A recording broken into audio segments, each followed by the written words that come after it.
बिस्मिल्लाहिर्रहमानिर्रहीम। अस्सलाम वालेकुम। मैं हूं हामिद रफ़ीक खान, साबिक़ secretary Faisalabad press club. DPN television Faisalabad के स्टूडियो से मुल्क की सूरत हाल जो है वो ताज़ा तरीन सूरत हाल है, वो उस पर हम बहस करेंगे। मेरे साथ मेरे सीनियर साथी डॉक्टर जमील मलिक मौजूद हैं और इनकी गहरी नज़र रहती है। जमील साहब, बड़ी तेज़ी से पाकिस्तान के हालात बदले हैं और अब भी मुसलसल बदल रहे हैं, तो एक दो टॉपिक हैं जिस पर मैं आपसे चाहूँगा आपका तजज़िया लेना। कि सबसे पहले तो जो इमरान खान के दो बहुत बड़े ज़बरदस्त जलसे हुए हैं, तीसरा जो है वो जुमेरात को लाहौर में होने जा रहा है और लोगों में इतना जोशो खरोश है, लोग निकल रहे हैं और इस वक्त इमरान खान का बयानिया हाथों हाथ बिक रहा है। क्या कहेंगे आप? हाँ हामिद रफ़ीक साहब, बहुत शुक्रिया आपका। मौजूदा अगर सियासी सूरत हाल के तनाज़र में देखा जाए तो इमरान खान की जो गैदरिंग है वो बहुत ही हिस्टोरिक तौर पर देखी जा रही है। कराची वाला जलसा आप देख लें और इसके अलावा लाहौर में वो करने जा रहे हैं।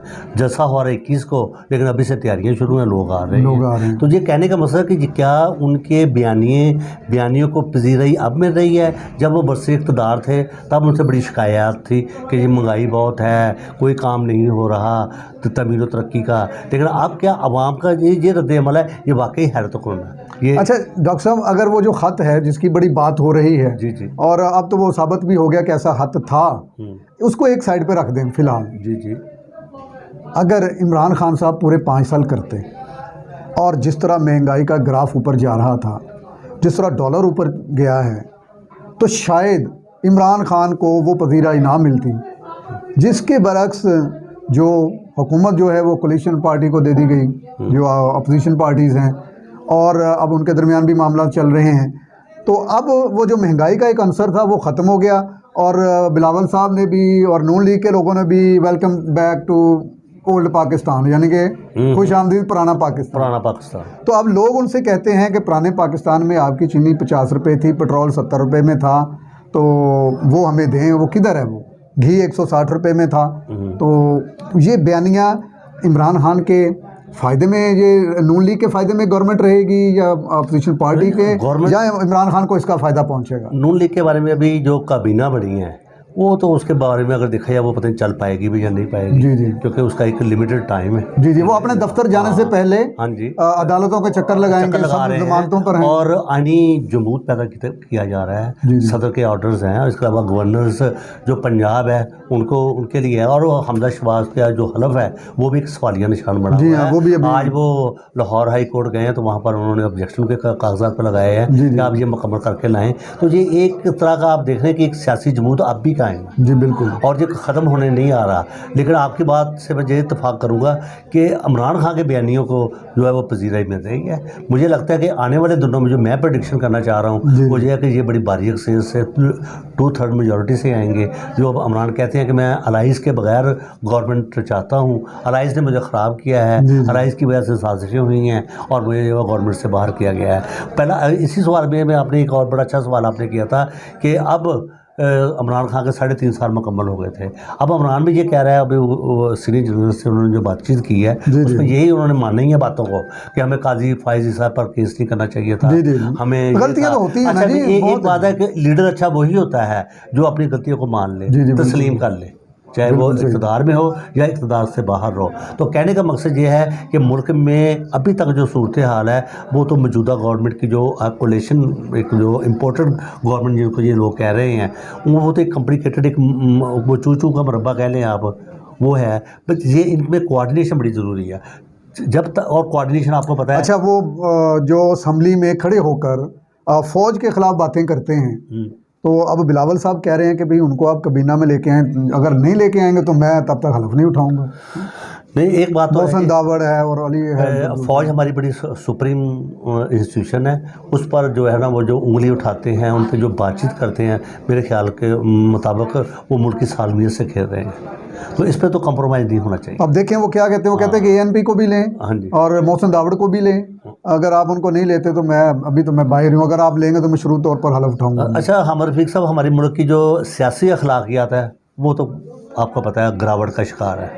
उस पर हम जितनी भी बात करें जी बिल्कुल तबाह बर्बाद है। इस मुल्क में कुछ भी और किसी वक्त भी बगैर किसी प्रेडिक्शन में बंदा कोई और कर रहा होता है, कुछ भी हो सकता है आपके सामने और ये शहबाज शरीफ है, ये नया में धक्के खा रहा था, आज आप देख लें कि वो पीएम है और जिस जितने वो कबीना के आदमी हैं वो सब उनकी ज़मानतें हैं और वो ज़मानतों वाली जो है वो कबीना इस्टेब्लिश हो गई है। तो इसमें आप क्या सोचेंगे? अच्छा, तो इसके बाद आ जाते हैं अपने पंजाब में आ जाएं। एक और आइनी बहरान है जहाँ पर गवर्नर पंजाब कहते हैं कि उनका जो इस्तीफ़ा था उस्मान बज़दार का वो गैर आइनी है और हमजा शहबाज अदालत में गए और वहाँ से उनकी दरख्वास्त वापस हो गई। कुछ कागजात को कल वो दोबारा दायर कर देंगे। ये ऊँट किस करवट बैठेगा? देखिए जी, बैठेगा भी कि नहीं? हाँ, ये ऊँट जो ना को भाग भी सकता है। हाँ, ये ऊँट जो ना ये थकावट का शिकार है ये किस करवट बैठेगा हम इस पर प्रेडिक्शन अभी नहीं करेंगे क्योंकि अभी उनको आपको अब देखें कि अभी उसको हलफ जो एक बहुत जरूरी होता है उसका आईनी रिस्पॉन्सिबिलिटी अभी तो वो नताइज जो इलेक्शन हुआ है वो जाहिर अब फैसला चूँकि अदालत में जा रहा है तो अदालत करेगी डिसाइड कि वो इलेक्शन ठीक हुआ या नहीं ठीक हुआ। वो आज बहुत सारे आपके MPs को वहाँ पे मारा गया, पीटा गया। हिस्ट्री में पहली दफा पुलिस असेंबली में दाखिल हुई। और वैसे हम रफीक साहब जो किसी मुल्क के लिए परवेज लाई ये बहुत बड़ा सवाल है कि किसी पार्लियामेंट में पुलिस का पहुँचना, पैरामिलिट्री फोर्सेस का पहुँचना, ये एक सवालिया निशान है क्योंकि जो वहाँ पर कानून साजी होती है और कानून साज अदारे में जो इम्प्लीमेंटेशन करने वाले हैं वो वहाँ खड़े होना ये भी एक अच्छा, ये जो सारा सेटअप हुआ है, एक सवाल और रह गया था, उसका दूसरा हिस्सा है वो जो मैंने पहले बात की थी कि वो लेटर को एक साइड पे रख दें। वो जो सारा ये चीज़ें चल रही हैं, क्या इमरान खान का जो बयानिया अब धड़ाधड़ बिक रहा है और जिस तरह की पेट्रोलिंग की कीमतों में इजाफा होना है, बहुत सारी चीज़ें हैं, तो क्या इमरान खान का बयानिया ही इलेक्शन की तरफ ले जाएगा इस हुकूमत को या फिर आगे चलकर कोई और बात भी होगी? हम रफीक साहब आप भी बड़े विजनरी बंदे हैं, हम भी चाहते हैं कि कोई गवर्नमेंट आए वो एक वाज़िया गवर्नमेंट अपना वाज़िया मैंडेट लेके आए ताकि जो मुल्क के जो फैसले हैं, जो पॉलिसीज़ हैं, उसमें आज़ादाना फैसले हो सकें।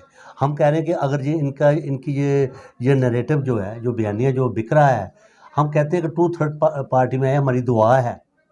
चल 2/3 जो है वो ना हो 2/3 मेजॉरिटी ना हो, कम अज़ कम वो 180 सीटें तो लें ना, कि कम अज़ कम उनको इत्तेहादी तो ब्लैकमेल ना करें। हाँ, वो ब्लैकमेल ये तो अब आवाम का है कि वो जिस भी पार्टी को वोट देना चाहते हैं उसको इतनी अक्सरियत से वोट दें कि ये जो हर 3 साल 4 साल बाद जो मामला बन जाता है पाकिस्तान की पार्लियामेंट में वो ना बने। तो मेरा ख्याल अब आवाम सोचेगी भी। अच्छा, एक सवाल और मैं आपसे ये पूछना चाह रहा हूँ, मौलाना फजलुर रहमान इस वक्त बाहर बैक फुट पे हैं लेकिन वो खेल बड़ा अच्छा रहे हैं और अब वो कहते हैं कि इलेक्शन जल्दी होने चाहिए और जो अवाम है वो ये समझ रही है कि शायद मौलाना फजलुर रहमान के इख्तलाफात पैदा हो गए हैं। वो इख्तलाफात पैदा नहीं हुए, वो एक्चुअली चाह रहे हैं कि कुछ बंदे PTI के कुछ अपने लेके अपोजिशन में भी अपना नुमाइंदा बना दिया जाए और जब निगरान वज़ीर आला, निगरान वज़ीर आज़म और बहुत सारे अपॉइंटमेंट करनी होगी तो वो खुद ही आपस में मशवरा करके फजलुर रहमान साहब को आप क्या समझते हैं? बड़े एक्सपर्ट पॉलिटिशियंस हैं, बहुत सोच समझ के खेलते हैं वो, और वो उनकी जो स्ट्रेटजी है वो आप सही कह रहे हैं। अगर वो उनके बयानिए के जो अपोजिशन जो हो गए, इमरान खान जो अपोजिशन में चले गए हैं, उनके बयानिए से हाँ नहीं हाँ मिलाएगा तो ये बातें कैसे मामला चलेंगे? तो ये भी एक मिस्टीरियस, गवर्नमेंट भी अपनी, अपोजिशन भी अपनी चलेगी ताकि काम चलता रहे। जी हाँ। और अच्छा, तो ये बताइए आखिर में मैं आपसे ये बात पूछना चाहता हूँ कि अगर इलेक्शन 2 माह 3 माह तो लगेंगे। जी। एक जो नया मामला चल रहा है वो इलेक्शन कमीशन कह रहा है कि हमने हल्का बंदियाँ करनी है, वो भी चैलेंज कर दी हैं PTI ने। हाँ जी, कि अगर आपने हल्का बंदियाँ करनी है तो वो सिर्फ आपने वहाँ करनी है जो फाटा का इलाका था जो KPK में धम कर दिया गया है और वहाँ पर आपने वो जो भी 8-10 सीटें बनानी हैं वो वहाँ पर बननी है आपकी। वो सीटें कम हो रही हैं कौमी असम्बली की, आपको बजाय ज़्यादा होने के वो 6-7 मेरे ख्याल होंगी, पहले 12 सीटें फाटा की होती थी। तो कल जो इलेक्शन हुआ वहाँ पे तो उसमें वो कामयाबी भी PTI को मिली। हाँ, जो PTI का जो स्टांस है वो बड़ा जायज़ है कि अगर आप हल्का बंदियाँ करना चाहते हैं तो सबसे पहले आपको मर्दमशुमारी कराना होगा। जी हाँ, तो ये तो बात ठीक है और मर्दमशुमारी पास हो चुकी है। हाँ जी, 2018 में। इस पे अमल नहीं हो रहा। जी, इस पे अमल नहीं हो रहा तो ये भी एक सुखम है। तो अगर ये अदालत इसका भी कोई तय कर देती, लेकिन एक बात हम रफीक साहब, इलेक्शन के बगैर गुजारा चाहे बगैर गुजारा नहीं है, और वो गवर्नमेंट जो भी बस इक़्तिदार आए वो किसी की मुताज ना हो, जी जी अपने फैसले ज़्यादा ना मुल्क के मिलत के मुफाद में वो करें, ताकि ये सिलसिला कार चले। लेकिन आए रोज़ इस तरह की जो आइनी हैं या सियासी सुकून पैदा कर दिए जाते हैं कि जमूत तारी कर दिया जाता है कौम पर, ये लम्हा फ़िक्रिया है, ये होना चाहिए। तो आपने बात की है हल्का बंदियों की, तो हल्का बंदियों में अगर मर्दमशुमारी हो चुकी है तो उसको इम्प्लीमेंट क्यों नहीं किया जाता? उसमें सुकून पैदा करने वाले कौन लोग हैं? जी बिल्कुल डॉक्टर साहब, बहुत शुक्रिया आपका। और मैं अपने देखने वालों को ये बताता चलूँ कि अक्टूबर और नवंबर में कुछ मामलात ऐसे हैं कि हो सकता है हुकूमत वहाँ तक चली जाए, 6 माह आगे हुकूमत जाए, या ये हुकूमत जो है ये इलेक्शन में कौमी असम्बली को तोड़ दे, क्योंकि अब कौमी असम्बली में तो आधे से भी ज़्यादा लोग जो हैं वो इस्तीफ़े दे चुके हैं पीटीआई के। तो 3 माह में इलेक्शन हो जाए, 3 माह ये गवर्नमेंट रहे, इलेक्शन का ऐलान करे, और 3 महीने जो है वो निगरान हुकूमत रहे, तो अक्टूबर नवंबर का जो मौसम है बदल जाएगा वहाँ पर, और पाकिस्तान का मौसम भी बदलने की तवक्को है, और उम्मीद की जा सकती है कि अक्टूबर नवंबर में आपको इलेक्शन मिल सकते हैं। लेकिन जिस तरह की सूरत हाल पाकिस्तान की सियासत में है, वो कहते हैं ना कि लंदन के मौसम का कुछ एतबार नहीं होता, इसी तरह अब पाकिस्तान के सियासी मौसम का भी कुछ एतबार नहीं होता। क्या हो जाए ये हम आपको बताएंगे, और जैसे जैसे मौसम की तब्दीली होगी हम अपने प्रोग्राम में आपको बताते रहेंगे। डॉक्टर जमील मलिक और अपने मेज़बान हामिद रफ़ीक ख़ान को इजाज़त दीजिए। अल्लाह हाफ़िज़।